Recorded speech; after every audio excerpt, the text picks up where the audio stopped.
বাজান, তোরে আমি কিছু কথা কই, তুই রাগ করিস না।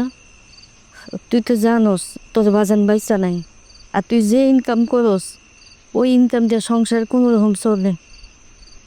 চেয়ারম্যানের কথা শুনে যদি কেউ তোদের যদি কাম কাজ কিছু না দেয় তাহলে আমার সংসারটা চলবো কেমনে? আর আমি চেয়ারম্যানের বাড়িতে কাজ কইরা কয় টাকাই বা পাই? বাজান, এত রাগ গোসা কইরা জিদ দেখায়া আমগো কোনো লাভ নাই বাজান। আমগো পেটে যদি বাপ না থাকে তাহলে আমরা কি করবো কো বাজান? কিন্তু মা, আমি তো কোনো অন্যায় করি না এখানে। আমি জানি বাজান তুই কোনো অন্যায় করস নাই, কিন্তু আমরা গরিব মানুষ, আমগো সবসময় অন্যায় হয়। বাজান চল না, জিদ না কইরা চেয়ারম্যানের মায়ের কাছে যা মাপসা, তাহলে তো আমগো সব কিছু ঠিক হয়ে যায়। ঠিক আছে মা, তোমার কথা মতো হইব। আজকে আমি অন্যায় না কইরাও অন্যের কাছে মাথা নত কইরা আমো।